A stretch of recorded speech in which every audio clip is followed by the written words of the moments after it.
Hello everyone, welcome back to my channel. मैं प्रीति शर्मा स्वागत करती हूँ आपके अपने चैनल खाना दीवानी में। दोस्तों, आज मैं आपको बताऊंगी निर्जला एकादशी 17 को है या 18 को है। साथ ही निर्जला एकादशी की विशेष पूजा विधि और साथ ही भगवान जी का प्रिय भोग क्या है। निर्जला एकादशी स्पेशल प्रिय भोग होता है, वो भी आज आपको बताऊंगी। तो दोस्तों, चलिए शुरू करते हैं आज का वीडियो। मास के शुक्ल पक्ष की एकादशी को निर्जला एकादशी कहते हैं। दोस्तों, कहा जाता है कि आप पूरे साल की एकादशी ना रखो, केवल और केवल निर्जला एकादशी का व्रत रखते हैं तो आपको सभी एकादशियों का फल मिल जाता है। काल में आपने भीम का नाम तो सुना ही होगा। कहते हैं कि भीम से कोई भी व्रत नहीं रखा जाता। द्रौपदी और चारों भाई व्रत रख लेते थे, बस भीम से ही नहीं रखा जाता था। तो इसलिए कृष्ण भगवान ने उन्हें ये व्रत रखने की सलाह दी थी कि तुम सिर्फ साल में एक निर्जला एकादशी का व्रत रख लोगे तो आपको सभी एकादशी का फल मिल जाएगा। दोस्तों, एकादशी के जो नियम है वो 10वीं तिथि से ही शुरू हो जाते हैं, यानी 10वीं तिथि को ही आपको दिन छुपने से पहले भोजन करना होता है। भोजन में प्याज लहसुन नहीं होना चाहिए, मसूर की दाल बैंगन का प्रयोग बिल्कुल भी नहीं होना चाहिए, काम वासना को बिल्कुल अंजाम नहीं देना, ब्रह्मचारी का आपको पालन करना है, पृथ्वी शयन करना है आपको। लेकिन आपको अगर भूख लग जाती है तो आप रात में दूध या फ्रूट्स ले सकते हैं दोस्तों। लेकिन दोस्तों, निर्जला एकादशी है तो 12 बजे से पहले ही ये सब ले लीजिएगा। दोस्तों, आपको ये तो बता दिया है कि व्रत 17 को रखना है या 18 को, इसके ऊपर एक और वीडियो है। लेकिन इन शॉर्ट में मैं आपको बता देती हूँ कि 17 को जो है वो एकादशी 10वीं युक्त है, जबकि 18 को एकादशी द्वादशी युक्त है। जब एकादशी के द्वादशी का मिलन होता है तो वो एकादशी बेहद शुभ मानी जाती है दोस्तों। तो इस तरह से आप देख लीजिएगा कि आपको 17 को रखना है या 18 को। अगर आप व्रत रख रहे हैं तो आपको 16 तारीख को 10वीं के नियम फॉलो करने हैं। लेकिन आप व्रत 18 को रख रहे हैं तो 17 तारीख को 10वीं के नियम फॉलो करने हैं आपको, क्योंकि ये 3 दिन का व्रत होता है दोस्तों। तो आपको एकादशी वाले दिन उठना है। ब्रह्म मुहूर्त में उठने के बाद आपको दोनों हाथों का मंथन करना। मैं हमेशा एक मंत्र आपको बताती हूँ, कराग्रे वस्ते लक्ष्मी, कर मध्य सरस्वती, कर मूले तू गोविंदा, प्रभाते कर दर्शनम। दोबारा से हाथों को अपने आंखों पर लगाइए और धरती माता को स्पर्श करिए। एक लोटा लीजिए और दोनों कोरों में पानी डालना है। इससे क्या होगा, आपकी जो पितृदोष वगैरह है वो सब खत्म हो जाएगा। घर पे कुछ किया कराया होगा वो भी आपका खत्म हो जाएगा दोस्तों। तो इस तरह से करने के बाद आपको फिर घर की साफ़ सफाई करनी है। घर की साफ़ सफाई करने के बाद आपको शौच इत्यादि से निवृत्त होकर 12 बार कुल्ला करना है। और जल में आप यमुना का जल मिला सकते हैं, गंगा का जल मिला सकते हैं, हल्दी मिला सकते हैं, तुलसी की मिट्टी मिला सकते हैं। कुछ नहीं है तो कच्चा दूध मिलाइएगा, लेकिन दोस्तों खाली जल से स्नान मत करिएगा। उसके बाद आपको पीले रंग के वस्त्र धारण करनी है। पीले रंग की वस्त्र धारण करने के बाद आपको एक चौकी लगानी है। चौकी पर आपको सबसे पहले अखंड ज्योत का निर्माण करना है। उसमें आप हल्दी डालिएगा, थोड़ी सी सुपारी, 1 रुपये का सिक्का डालने के बाद थोड़े से तिल डालने हैं और आपकी मनोकामना बोलते हुए आपको अखंड ज्योत जलानी है। ये ज्योत जो होगी आपकी पूजा की भी साक्षी होगी और ये आपकी मन्नत भी होगी जो है। और हाँ दोस्तों, आपको उसके बाद लेना है संकल्प। तो संकल्प में आपको 1 रुपये का सिक्का लेना है, थोड़ी सी एक सुपारी लेनी है और तिल लेने हैं और गंगा जल लेना है। आपको 3 बार बोलना है, श्री विष्णु श्री विष्णु श्री विष्णु। शादीशुदा है गोत्र बोलना है आपको और दोस्तों पति का नाम लेना है। और अगर आप अनमैरिड हैं तो पिता का नाम लीजिए और पिता का ही गोत्र बोलना है आपको। और आप ये व्रत निर्जला रख रहे हैं, फलाहार रख रहे हैं, जैसे भी रख रहे हैं वैसे ही रख सकते हैं आप दोस्तों। ठीक है दोस्तों, इस तरह से आप ये व्रत रख सकते हैं और अपने जो संकल्प एक कटोरी में रख दीजिएगा दोस्तों। और सबसे पहले आपको लड्डू गोपाल जी हो गए, आपके विष्णु भगवान हो गए, लक्ष्मी जी हो गए, गणेश जी हो गए, इन सबको पंचामृत से इकट्ठा आप स्नान करा दीजिएगा।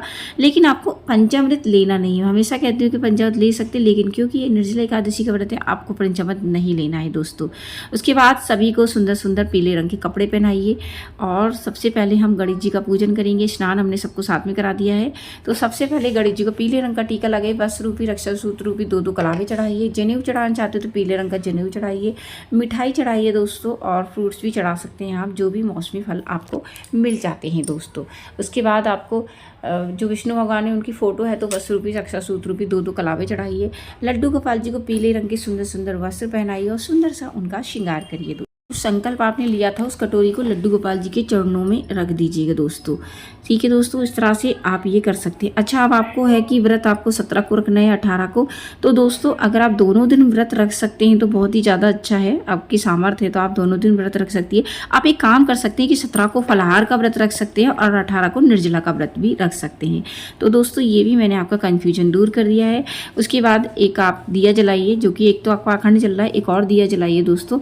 और इसके बाद आपको पढ़नी है निर्जला एकादशी की कथा, विष्णु सहस्त्र नाम का पाठ पढ़ना है। भोग की बात कर लेते हैं। देखिए दोस्तों, हर एकादशी पे आपको मखाने की खीर तो भगवान जी को लगानी होती है।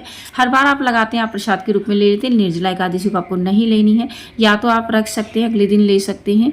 और एक विशेष भोग जो स्पेशल होता है निर्जला एकादशी का, वो है आम, क्योंकि आम का सीजन चल रहा है। आपको आम का भोग लगाना है दोस्तों। उसके बाद आप आरती कर सकते हैं। आरती करने के बाद आपको तुलसी मैया के पास आना है। तुलसी मैया और लड्डू गोपाल जी को साथ में लेके तुलसी मैया के बराबर में बिठा दीजिए। का दीप प्रज्वलित करिए, फूल वगैरह चढ़ाइए उनको। और उसके बाद एक माला लेनी है आपको दोनों में से एक मंत्र गाना है। आपका गुरु मंत्र है तो वो भी गा सकते हैं, या तो आप ये वाला मंत्र गा सकते हैं, ओम नमो भगवते वासुदेवाय नमः, या आप ये वाला मंत्र गा सकते हैं, हरे कृष्णा कृष्ण कृष्ण हरि हरि, हरि राम राम राम हरि हरि।